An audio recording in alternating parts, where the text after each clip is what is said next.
Ys 4 is a game almost unrecognizable from Chronicles and Origin. It is the first game in the series where I enjoyed the progression. I was actively looking forward to exploring, leveling, upgrading and improving skills. You can also see more of the world. The story is not about an isolated island, so naturally you can see people from different regions and politics, which builds the world of Ys beyond the boundaries of the first games. The gameplay changes are significant enough to require explanation. The combat, while still being real-time and semi-isometric, now has a party system. You can have up to 3 active party members who each uses a different type of weapon: strike, pierce and slash. Enemies are strong or weak against those types. You can switch your control to party members, which I hardly did, because they take less damage than the character being controlled, and I usually dumped all resources on the main character, which is Adel. Each character has different skills and learns them after reaching a certain level. Each skill gets stronger by using them up to level 3. This does not only improve numbers, but also gives more effects, like a tornado for example. Equipment for your characters can be found or bought in towns. But that is not just buy bigger numbers, but you can also upgrade them with different effects, like lifesteal or chance of freezing your enemies. These effects are strong enough to warrant using an upgraded worse weapon than a new one. I usually skipped some weapons to save on gold and materials, so I got every other weapon upgraded. Materials are found around the world, which has a day-night cycle.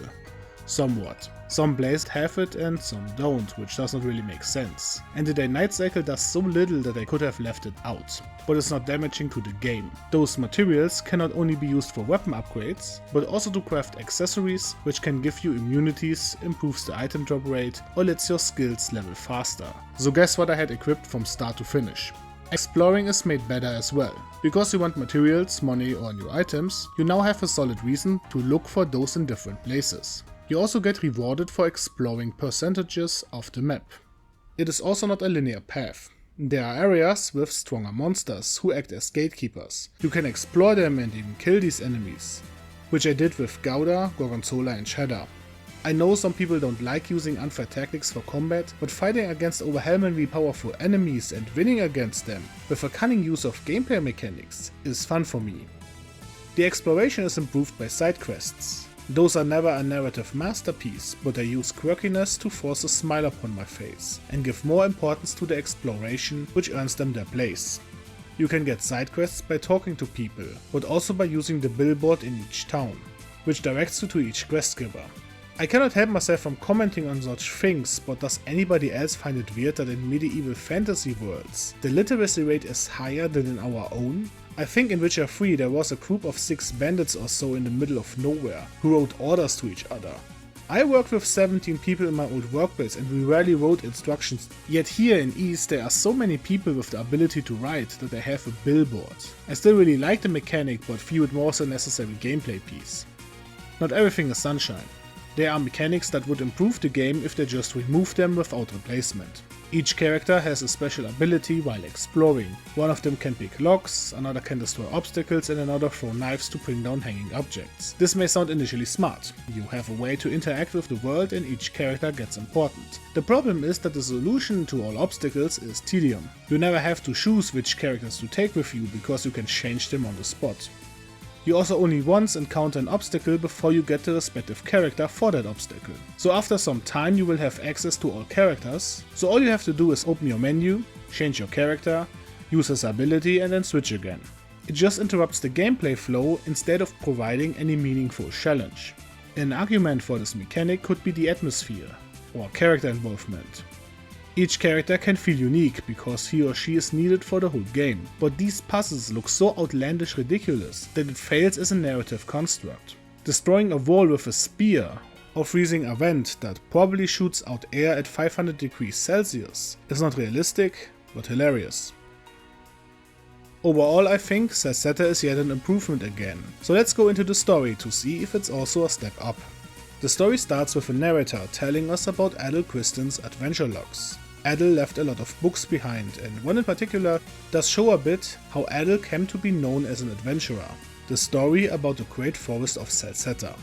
It takes place 1 year after Ys 2. And this is one of the reasons I play these games out of release order. Some commented about it, and while they are not incorrect, I think it's better if I play these games in the chronological order of the in-game story, instead of the release order. Adel arrives in the town of Kaznan. He is obviously very exhausted and soon collapses, and we find out that Adel has amnesia. A guy named Duran approaches him and says he's an old acquaintance of Adel and an information broker. After a while there is a problem in the local mine. Monsters appeared and some miners are left behind. The Governor General, called Celceta, wants the miners to be saved. Adel and Duran go in to take on this challenge. Before we go in, let's talk about Adel's specialty in this game. Adel has the ability to see memories. He can even see the memories of other people, and the people in his party can see them too. At this stage, this is used not as a story but as a setting device, to give the game more background. Later it will also be used to progress the story, but I argue that it was not needed as such. He uses this ability either by remembering stuff, touching weird floating objects, or by resting in a tent. The mine is a giant tutorial and not worth going into. We see Duran's ability, which is lockpicking, and free the miners. Celceta tells us that the Roman Empire wants to expand, so we first need to map the whole forest of Celceta, which is a bit confusing because the area is not just the forest, which is the first overworld area we will visit after the plains, but everything beyond that is called the Great Forest of Celceta. This is a good opening, especially compared to the other games. It is the first time for me that Adel feels like an adventurer, not a prophecy or a demon invasion, not saving or killing a god. Just explore the map for fame and wealth. Before we set off, we meet Commander Leo. He is one of the better characters, because I thought at first he's solely there for the comic relief. He leads two people, first a noodle and second a fat side boob, which speaks visually also for comedy. We will meet them pretty often and later in very dangerous areas, which made me doubt that they are as weak and incompetent as portrayed. Anyway, we explore the forest and come to the settlement of Komoda. We immediately get detained by the people as they seem to know Adel. When Adel left before he lost his memory, people went missing and they think Adel is responsible because everything was fine before he arrived. I don't know how an isolated village still speaks the same language and learns to read and write, even though they primarily hunt for survival. Well, let's not go into this. Kana is the village leader's daughter and twin sister to Remnos. Remnos also vanished. Adel interacted with both and formed something like a friendship. During our detainment, masked people attacked the village, and those are the missing people of Komodo. They don't speak, so we don't know why they attack at this point, but this is enough to investigate. Kana's father gets injured and we decide with Kana as the third party member to look for the missing people. We arrive at their hideout and defeat some of them, and it seems that the control has been broken. We then leave the unconscious people in the middle of a dungeon full of monsters, because we think they are fine, which is optimistic. After beating a boss we get our first artifact. Artifacts are items that you can often use to progress. In this instance, this artifact makes us small and we can get through new areas. At the end of the dungeon we meet a person with a mask who injured Kana's father. It's Remnos, Kana's twin brother. He is controlled by Barmy, a Darkling. Barmy can control people and the mask has the function to improve their combat ability. She then teleports away with Remnos. We tell this to the village chief and then leave. Kana needs to sort things out and so only Duran and Adel venture forward. We now arrive at the village of Zelray and a similar event happens. The party is spotted, imprisoned and accused about coincidental happenings. The river has turned red and all fish died. This is dangerous because the village of Zelray survives thanks to fishing. They domesticated spadas, more buff water chocobos, and in a flashback, Osmar, the village leader, says that his tribe know how to train them, and keeps it a secret. Osmar's parents died before they could give him all the knowledge, and he is the last survivor of his tribe. Tribe in this case is more of a subgroup, not all of the villagers are part of a tribe. You can already see the problem that the survival of the whole village is dependent on a single person's knowledge, that he won't teach to others. And he could die like his parents did. The secret is not worth keeping, as we will see at the end of the next dungeon. Osmar, after taking us from detention to a romantic spada trip, knows that we did not poison the river. Wild spadas did, as the wild variant has poison and something is probably happening to them, so Osmar asks us to help him. That is the secret, at least the part Osmar knows. Spadas can spread poison. He is also willing to give the secret to literal outsiders instead of his fellow villagers, whose survival is dependent on this. There's also the problem that just some oversized birds are not enough to poison that big of a river. You can barely see the other side, it's just too much water for any living organism to poison. Beyond the river lies the primeval lands. People from this side never set foot on those because the river is too fast and too big. For now we head upstream to an old ruin where the spiders nest. In the ruins, our baby spider is hunted by a giant monster. This monster seems to have stressed out the spiders who release their poison to protect themselves. We save it, and it returns the favor when wild spiders appear and surround us. The culprit behind this is Goddess, who trains beasts with cruelty and force.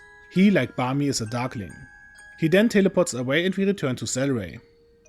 Ozma stays behind and we resume our journey. When we leave, we meet Leo again, who will return to Casnan because something is going on there, and we decide to follow. In Casnan, the main Romun army arrived. Among them, we meet Kruda, who shall assist the general governor. Meanwhile, Duran meets a contact of him and we pass the time with 2 side quests. Then Kana creates some confusion when she visits the town. She wants to join the party permanently to search for her brother. Duran also finishes and together we make our way to Selray. Duran found Adel's travel book and so we think that there's an underground passage near Selray. North of Selray is indeed an old ruin. This is told to us by Ozma, who joins the group to find out more about the spiders. We pass an easy puzzle and go through the passage. The exit is in a cemetery where we find Adel Kristen's grave. We decide to investigate in the nearest town named Highland. And the same as in all towns happen. Someone spots Adel and runs off. Everyone asks Adel what he has done this time. I like how they set up the repeating town introduction as a joke for the 3rd town, in which it first seems like Adel gets arrested again, but instead they are just perplexed that a presumably deceased Adel turns up again. He was declared dead because his corpse was never found, and they just assumed him dead after finding his belongings under a tall waterfall. And this happened so recently that I should have thought about this outcome. We meet Kalika, a local girl we have known before we lost our memories. She's the granddaughter of the mayor, where we will be staying. When we rest at the mayor's house, Adel slips out at night because he can't sleep, and we get a flashback to a girl named Lisa. Lisa introduces us to Eldil, a winged person that bestows knowledge upon the world. Eldil says he gives people the right technology at the right time to give balance. In the current era there is a war, and he provides the weaker faction with technology, for example. This is not really a good deed, because more people will die that way if you throw out a huge war that goes on and on, at least in my opinion. In this game's lore, he is a bringer of peace and helper of humanity, and calls upon humans that should carry the technology out in the world. Highland is surrounded by a barrier, which wipes someone's memory if he or she leaves, so people don't suspect Eldil. This is not the way Adel lost his memories, because it only affects the memory of Eldil and Highland, not everything else. After the flashback, Lisa enters the church and we talk for a bit. She, like Kalika, is a servant of Eldil. The game gives them a better title, but in essence it's just a servant. The next day we gather at the mayor's house. Kalika wants to introduce the village to us, which is flawed on 2 levels. First, Adokristen's memory loss is not permanent. Everyone suspects that he will regain his memory, so he would know about everything. It is also not worth it because no one is really interesting. It's an endless amount of generic NPCs without personality. The second level is that it takes ages. You have to speak to everyone and it feels like a giant goose race, because if you are not lucky you won't find everyone, so you have to go in all houses again and check again. I spent 20 minutes doing this, and this was the most boring part of the game for me. We go to the cemetery again because we found out that it's tradition to bury someone with his belongings, so the people of Highland only put Adel's belongings into his grave, in absence of his corpse. His grave, however, was already plundered. We only find a note which does not help us. We want to meet Eldil, because he might be able to help us, but Lisa tells us that he is unwell. Lisa's role as a servant is that she scouts people for Eldil to pass his knowledge on. She also takes care that those people reach Eldil. We don't want to wait and slip out again at night.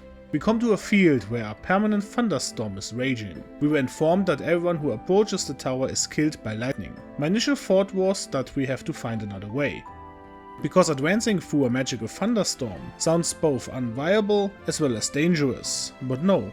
We have to go through it, and not only that, we have to get hit and almost get killed to advance the story. This is against any sane player's instinct and a bad way to advance the story. I did it only because I wanted to know what happens, because it's a video game and I can reload. But if you roleplay or even use a self-challenge like Iron Man, then it's a subpar way for story progression.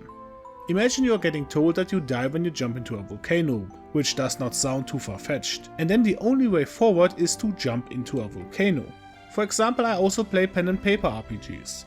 And I have written a lot of adventures in the past 17 years. And not a single player would do that. You would either try to find a different solution or simply give up. Because you would never try to kill yourself because it could work. So this chain of events only works in video games where the characters know that they are video game characters or are immortal. Enough ranting, we survive and get to our camp where Kalika awaits us. She also wants to find out what's happening with Eldil and joins our party. She can activate anti-lightning strike artifacts, which normal people would just call lightning rods. We approach the tower and the usual elevator does not work, so we have to fight our way up the tower against guardians, aka normal enemies with fluff. We meet Lord Eldil, who has some psychological problems, which is not good for an individuum with godlike powers. He sometimes turns black and evil, and after regaining his senses he collapses. Because we can see smoke coming from Highland, we have to return. Kruda, the guy from before, attacks Highland with his soldiers, who are wearing the same masks as before in Kana's village. Kruda is with the Darklings, and Remnos, Kana's brother, joined them willingly after breaking free from the control. They all followed Adel after he opened the path, which has a very intriguing reveal for Adel. It's never outspoken and I don't think the developers thought about this. When someone discovers something, it will be used by someone, and the ones with the power to do so are usual governments or heads of organizations. We can see this in our own world, and the responsibility scientists have when they invent and discover new technologies like viruses or the atom bomb. If Adel discovers small lands, then without doubt countries will follow him and conquer. In that sense, he's an unwilling scout in this game, and maybe in future ones. This is not mentioned in game, so I will drop it. It seems like Kruda was somehow able to stop the constant thunderstorms, presumably again by walking a beaten path. Eldil vanishes. We gather at a village and then Leo and Griselda enter the village. She says that Kruda is acting on his own and the Roman Empire only sent him to investigate. We also found out that Kruda searches for the Mask of the Sun, but we have no idea where it is or what it is. The mayor directs us to the next village, because they could know more. We arrive in Danan and meet Frida and Nina. Nina is an homunculus fairy that was created through alchemy. They greet us, and here it is that Durin reveals that he is from this village. He was keeping an eye out for Adel because the technology Eldil gives away is dangerous, and they know about the change in Eldil, so they are more careful than usual. After Adel visited Eldil, he gets attacked by his evil version. He falls down a waterfall and Durin saves Adel. Because of this fall, Durin thinks Adel will forget everything, and that's a leap right into a plot hole. First of all, amnesia is way less often than media often make it to be, especially video games. But thinking that just because Adel got severe hurt, he will lose all of his memory is in no way likely. The whole party gets hurt a lot throughout the adventure. They got hit by a goddamn lightning strike, and they never assumed that they will lose all memory. So only at this instance, it's assumed without any basis. Durin then carried Adel all the way to Kasnan. First question is how? Because the passage was only opened by Adel, and the way Lisa does traverse the river, which is by giant robot, is not viable for Durin because he's robotless. Then Durin approaches Adel and pretends to know him. In his defense, he could make it sound like a scam if Adel would not have amnesia. Durin does not even mean Adel harm, and intended for Adel to reach the primeval lands and regain his memory, so there is no reason for hiding this from Adel in the first place. We find out that the Danans are descendants from the Darklings. Hundreds of years ago, they called themselves Darklings, and did horrendous deeds the game does not go into. So in a way of salvation, they try to keep the peace and guard over the people. Kruda is also a Darkling. He left with others from the village to pursue his own goals. That means that Durin and Kruda are from the same village, from the same generation. Frida had a fiancé who left with Kruda because his younger brother followed him and he wanted to convince him otherwise. We don't get a name for the fiancé, which is odd in regards how often he is mentioned. It could be left for the player to wonder if it's Kruda or Duren, or he will appear in another game. The village also keeps the Mask of the Sun behind a barrier. Then Lisa comes and wants the mask in order to save Eldil. She uses Soul, the aforementioned giant robot, that not only can fly but also is immune against normal weapons. Soul breaks the barrier and then Kruda snatches the mask. He told Lisa that the mask will save Eldil, which instantly plummeted her character in my arbitrary tier list. This naivety is a joke as far as I'm concerned, and that Ys uses this as a plot device is deeply frustrating. Kruda wants the mask to access the Akashic records, a collection of all knowledge and being recorded on a different plane. In our own real world, it comes from a religion called Theosophy and the philosophy of Anthroposophy, which falls in line with anime games taking part of Western culture out of context. If you see some animes, read mangas or go down the line to light novels, you probably can't hear Laplace Demon or Schrödinger's cat any longer. Theosophy is based in the USA and like all religion is a bit weird, so it's not worthwhile to go into it. In this world, the Akashic records are not just information, but have an effect. If you write something in it, that will happen, and if you erase something, it will be gone. So it's like Ayosi. I don't think anyone will get that reference. With those records, Kruda will have an absurd amount of power. We decide to investigate nearby ruins because what happened to Eldil has happened before, and destroyed the kingdom of Celceta. Frida joins us, and when we come to an old battlefield, she tells us about King Lefans. He was the king of Celceta and used every technology he had to pacify Eldil when he went berserk. In the end, the kingdom was destroyed and Lefans dead, but Eldil got pacified, so we hope to find a solution. We come to the former capital, where the masked soldiers already are. We sneak around them till we come to a sealed door. Then the Darklings arrive and evil Eldil attacks us from above, and instead of killing us when we are down, they just enter the ruins. The ruins are sealed and can only be opened with the Mask of the Sun, or as we will learn later, the Mask of the Moon. We need to find another way and come across the Rose Nest, under the giant Rhoda tree. The giant road tells us a lot about the history of Celceta, which I already covered in the previous section, and he gives us a new objective, the Mask of the Moon. This was created to counteract the Mask of the Sun, and the Row Elder has two possible places where it could be. We first go into Lake Tomes. By now Adol's ability to see memories, even the ones not belonging to him, becomes relevant. They want to find out what happened, so this is valuable. It's never explained how he does this or why Adol has this ability. What we get is that King Lefans and Eldil were friends, and Eldil does not have negative emotions. Lefans tells him that one day negative emotions swell up in humans and it feels like a second personality is forming, which is a big giant neon sign that points to the current Eldil issue. I don't think I need to keep this hidden because the game sure does not try hard enough. Evil Eldil is just a different personality formed by Eldil's suppressed emotions, run wild. And because he's not human, he literally changes to some sort of evil twin. We find not only the other part of the mask, but also Ozma finds out about the Spadars. The river that supports the whole forest with water is poisonous. The Spadars were brought here by Eldil because they can counter that poison, so they live here in synergy with the ecosystem. Then in a flashback we can see that some people, presumably from Ozma's tribe, stole some of the Spadars for war reasons. They didn't like another village, so they killed every man, woman and child with poison. This was not a war between countries, but between villages under the same rule of Lefans. Imagine it like Paris would attack Orléans. Eldil and Lefans talk and just conclude that they learned their lesson because they also suffered casualties, and they will just watch over them, which does not fit the war crime those people did. The tribe then promised to keep the secret of the Spadars, so it won't be used for war anymore, and Ozma now knows why his parents kept all of this secret. But that's just idiotic. First of all, like I said before, the survival of the whole village does depend on the Spadars, and his tribe found a way to breed Spadars so they lose their poison, which means they lose their war potential, so spreading that knowledge would be better.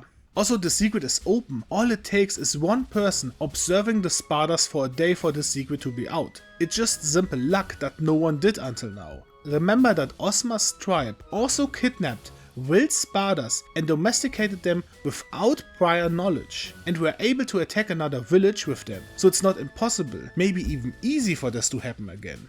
Ozma is still satisfied and stays with our group. Another loose end will come to its conclusion.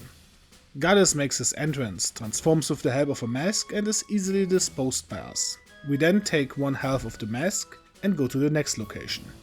On Vesuvio Mountain we meet Remnos again.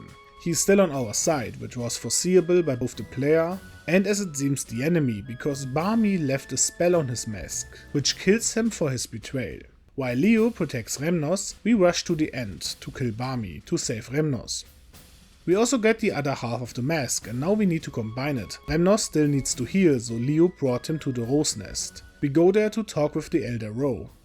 He says that there is an old laboratory where we could find a way to combine the mask, but it's guarded by an enemy undefeatable by normal weapons, so the Big Ro gives us a new sword. We meet Lisa again, and her robot acts up and flies away. She's now robotless and needs our protection. We find Sol at the top and we beat him.